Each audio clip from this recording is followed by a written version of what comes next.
Hi guys, welcome back to my channel, The Inked Reader.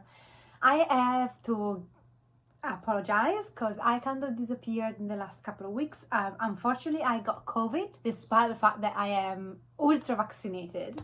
So that wasn't fun, and it took me around 2 weeks to get back to my normal self and doing stuff and editing and so on. So yeah, I wouldn't recommend COVID, definitely. And I am here now to do my April TBR. It seemed yesterday I've done my March one. I've done a video explaining my shelf TBR game, kind of, what's that all about and how it works. So I'm not gonna repeat myself. I'm about to choose a random shelf and go through the shelf and show you what I'm gonna read in April. At the end, I'm gonna insert my TBR from my graphic content, manga and graphic novels, I mean. So I'm gonna put in 21. I'm gonna kind of, and then so you can see before me at the genre, and it said 18. So let me see which shelf is 18. So it's actually this shelf right here. I'm gonna show you a close up in a second. So here is the shelf. It's one of my black shelves, the one that I've got all my black books. And I'm not gonna lie, I am a bit like, I don't much look forward to reading this shelf. I don't know why, it's just the vibe. I wasn't in the mood for these kind of books, but hopefully I can find some gems, and hopefully I am proven wrong at the end of the month. And I have also to keep in mind that all the books that I keep, usually I'm very eager to read, so it's just like a right now mood thing. Okay, so let me take away the pops because I'm gonna destroy this shelf in a second. Sorry, John. So first of all, we have Beasts of Prey, and these came with a fairy loot. It was an addendum, like a paperback added to the normal books, and I've not read these, so this has to be read. And then I have Only a Monster by Fairy Loot again. I've just recently read these, I think a month ago, 2 months ago, so I don't have to read these. Then I've got Redemptor, and this is the second book, and the first one is Raybearer. This is another stunning Fairy Loot edition. However, I'm not up to that point in the series because I've not read the first one, so I don't have to read that. And then I've got A Certain Slant of Light. Not read this one, owned it for ages, so it's time. Death Watch, I have not read this one. This is a trilogy, as it says from the cover, and I have to read these. A Monster Call, I'm not going to touch it. I'm just going to show you like these because it's very precarious on that, but I've read and loved A Monster Calls before, so I don't have to read it. I'm going to do this anyway, am I? Yeah, it's falling. It's falling. Okay, so then I got The Name of a Star, another trilogy, I think, and I've not read this one, so I have to read it. And Die Darken, a very popular YA that was going on a few years ago. Never read this one, so I need to read it. It's a lot of unread books in this one. Gothicana, not read this one. This is Dark Academia romance fantasy. Not read this one, and self-published, I believe. I don't know, I'm not sure. Not read this one, but it's kind of a recent purchase. A Skinful of Shadows. I bought this because of the pages, I'm not gonna lie. And I've not read this one, so I've read another one by her and didn't love it, so let's see. And then I'm gonna finish, and it's a bit, oh, disaster. Okay, that was messy, sorry. The Labyrinth of the Spirits. So this is the last book in the quartet that starts with The Shadow of the Wind. It's a bit sad to finish the series, but also exciting. So I am finishing this series with this stunning edition. Then, so, oh, it collapsed. I've got Sentinel, which is a book I'm not up to this point in the series, so I don't have to read this because I think this is the last one, and the first one I've read a few months ago. Darkling I have read, so I don't need to read this one. The Lightning Struck Heart I've read, so I don't need to read this one. The Wall of Storms is the second book, I think, so this actually should be there. So The Grace of Kings I have read, and I needed to continue on with the series, so I bought the second one, which is massive, and I've not read this one, so this one will be read this month. I mean, I can give it a try. And finally, another very popular YA that I never got around to read was Angelfall, so it's happening. Sorry, I have forgotten this because I've fallen down. I'm Inner Wake. This is a 0.5 in a series that I've read by Kay Tucker. It's a new adult romance that I would recommend. So yeah.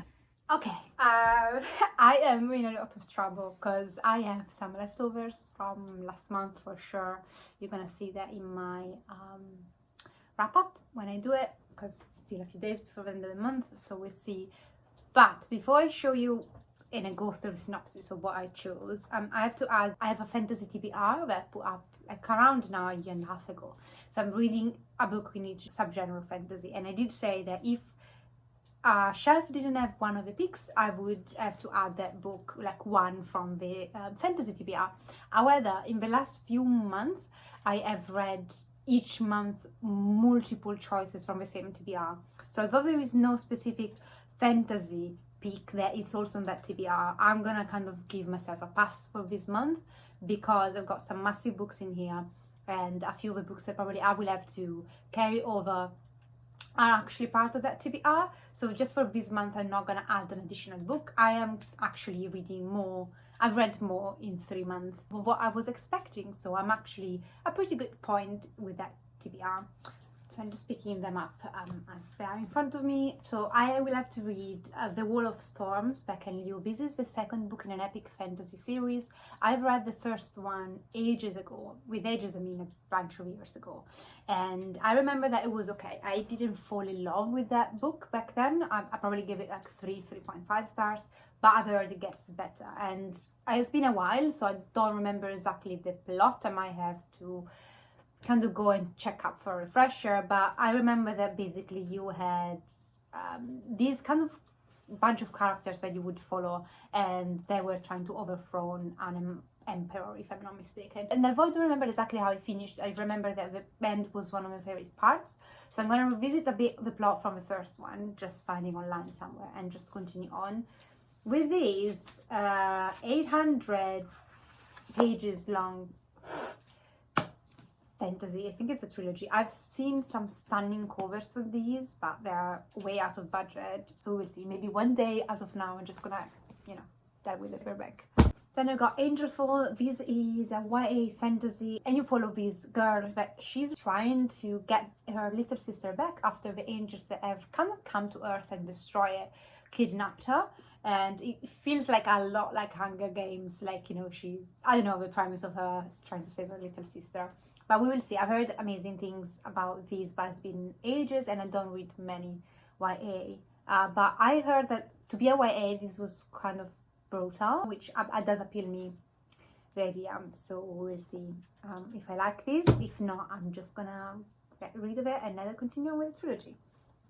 Then I got Labyrinth of the Spirits. This is a quartet, the final book in that quartet, starting with The Shadowy Wind, which is a very beloved book of mine. And the second and third book were a bit of disappointment, so I am putting a lot of hopes in these. I will still cherish and love The Shadowy Wind forever, but this is a continuation of that. And the first one, The Shadowy Wind, it's a book about books, in the sense that you have our main protagonist in this historical Barcelona was trying to put together the pieces of this author who wrote a book and then disappeared. I'm just going to leave it at that. It's very vague as synopsis, but it's a mystery, historical mystery with beautiful writing.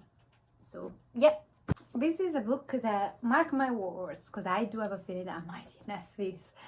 This is A Skinful of Shadow. Now, the only reason why I say this is that because she wrote another book that was pretty famous. I don't remember if it's the one with the trees. I don't remember what it was, and I dragged myself through that book. Really didn't like it. The Light Tree, that was it. It was famous a few years ago, so we will see how it goes. But the premise of this appeals to me a bit more, in the sense that this is about these persons, people that die, and their spirits actually roams around trying to find other people to hide inside. And our main protagonist, she has been very careful up to one point. Something happens, she lets her guard down and the spirit possesses her. And then because there is a war coming and I think she wants to save her family or her father, I'm not sure, she decides that maybe being possessed is not that bad. I don't know if she's possessed by a warrior or something, we will see. But I picked this up because back then I was doing something with colored spray pages, and I mean, I've never seen a book of these pages before, so we will see. Then I've got Gothicana. Gothicana, I think I've heard someone say that this was one of the best dark fantasy romances that she had ever read, and it's been now many months, or if not a year, since I've heard that, but I was intrigued and I picked it up, and I think it's also possibly self-published, so of course it's always good to kind of promote self-publishing authors, and I had not picked up a romance in a while back then when I purchased this. So this is about this girl. She loses her mother and then she receives this letter of acceptance of this prestigious and mysterious university. So she goes there and there is a kind of a mystery to unravel because every 5 years someone dies, and I think she gets involved into that. Beside that, we got our main love interest, I guess, who is this part-time professor who's working on his thesis, and I don't know if he's some kind of creature, and of course love is forbidden between a professor, I guess, and a student, but I guess it's happening anyway, otherwise we wouldn't have a book about that, do we? We will see. Then I got And I Darken. There is no synopsis behind it, and I have just vague memories, but basically this is kind of a revisitation of Vlad Tepes, if Vlad Tepes was a girl. So it's a historical fiction with a touch of fantasy. It's kind of a very low fantasy. That's what I remember people saying, because they were marketing these as it's a fantasy, and then I heard a lot of people say, well, actually this is a historical fiction. Mostly it's kind of alternative historical fiction, but we will see. We'll see if there is any fantasy element to this. And I heard that our main protagonist, she's a very great character, so I'm up for it. I think this is another trilogy.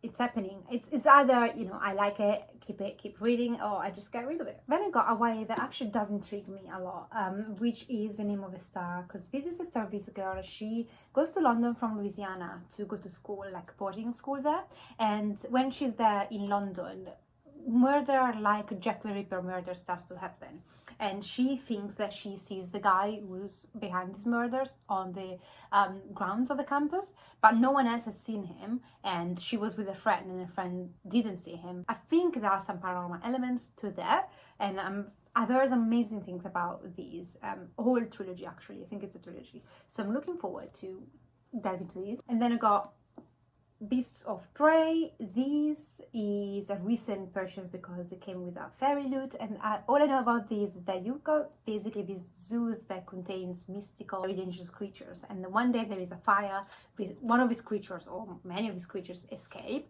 and you follow our main protagonist. She was the zookeeper and a boy who's a warrior or something. They have to team up, go in the jungle or some sort of place to try and get these beasts back. So the premise of this is very intriguing because you got a zoo about, like, you know, with very dangerous fantasy animals. I'm up for it. I've heard great things about these, and I think there's gonna be a sequel, so I'm looking forward to actually reading this. And then I got Death Watch. This, I don't know if it's a YA, from the age of a protagonist, so yeah, it says from, yeah, it's teen, so I think it's another YA is, and it's the story of this boy. His father has passed away, I believe, or disappeared, and his father happened to be the undertaker, so it was someone who was dealing with unresolved matter of people that recently passed, and he could linger and he could go to kind of the other world. It's kind of this limbo place where he would sort out things for the dead or those that died with unresolved things, and I guess they weren't happy. So the father disappeared, his undertaker disappeared, and guess what? Our main protagonist is the next undertaker, and he has to learn the crafts of the job, but he also has to find out what happened to his dad, reasonably enough. So yeah, it's a chunk of book, so I'm curious to see. Hopefully I love it. And finally I've got A Certain Silence of Light. I don't remember why I picked this up. I remember that I was watching a video about paranormal books or like ghost stories, and this came up. That was at least 6-7 years ago. This is, from the synopsis, seems like it's a romance between a girl that's a ghost, and she's been for like around 130 years, and then this boy who suddenly he can see her, and they need to find a way to be together because, well, technically she's dead, she doesn't have a body, she's a spirit. Don't know anything else about these. I hope it's scary. I hope it's more scary than romance, but we will see.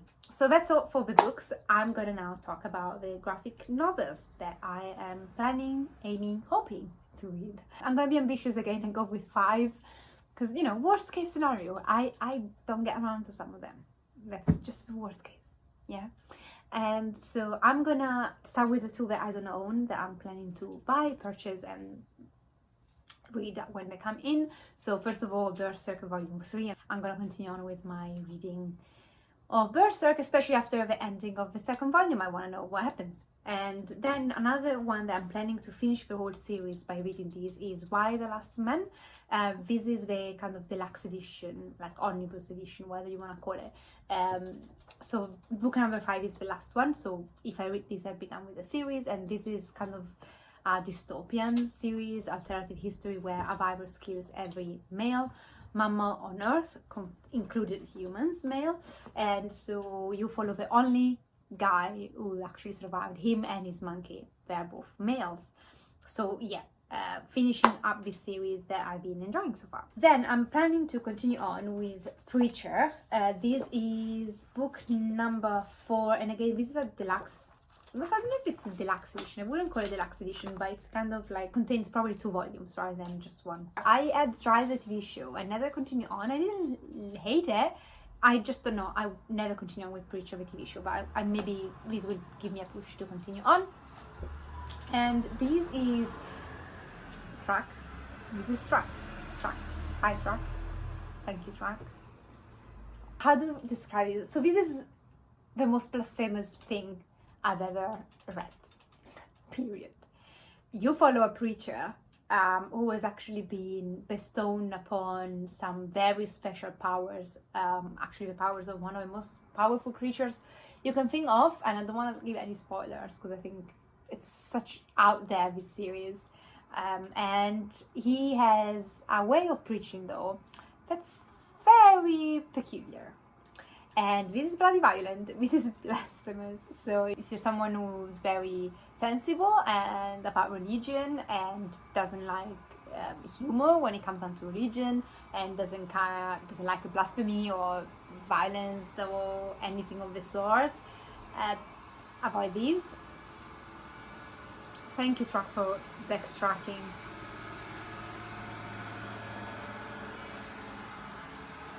But if you are like me, who I'm not a religious person, and I love the humor and how much daring this series is, Preacher might be for you.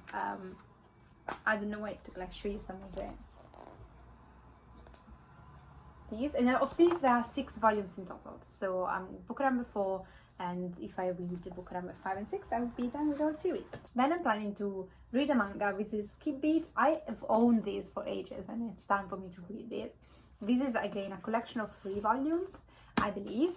And Skip Beat is about this girl. She follows her boyfriend to Tokyo because he wants to become a singer, an idol, and make it. And when he does, he just breaks up with her and just say, you know, now I'm famous, you're nobody, or whatever. So she decides that, well, I'm gonna take my revenge. I'm gonna become an idol myself. I think it's a shoujo. Yeah, it's a shoujo manga. So I'm looking forward to actually having a good time with these, hopefully. And this is the art. So yeah, looking forward to these. I think it's kind of a popular series back then. And I have read Nana. It broke my heart. Nana is tough and it was never finished. I need another shoujo with music in it because I do love the idea, but hopefully it's a more cheerful one. And then finally I have Killing and Dying. I just recently picked this up, so if you've seen my haul, it's going to be there. This is, I think, a collection of short stories, if I'm not mistaken, and it has all to do, like, it's slice of life, but with like people who have been through trauma, if I'm not mistaken. I could be totally wrong because I've not read the synopsis, and behind there is no synopsis, just praises for this. I love aesthetic of this. I love the idea of this. I think it's about like crime in everyday society, like in, you know, slice of life where they're impacted by crime. Love idea. So I will read this definitely and give my feedback to you guys. So that was it. Wish me good luck as always. I swear it did seem like a very good idea back then when I started this, of doing like a shelf TBR, and I've been having fun. I think it's very useful for me to know what I want to keep and what I don't want to keep, so then I can make more room on my shelves, or just keep books that I love and that I want to cherish and pass on and reread. So thank you guys so much for reading. Thank you so much for watching. Let me know in the comments down below what you're gonna read this month, what's on your TBR, and I'm gonna see you next time. Take care of yourself, guys. Ciao.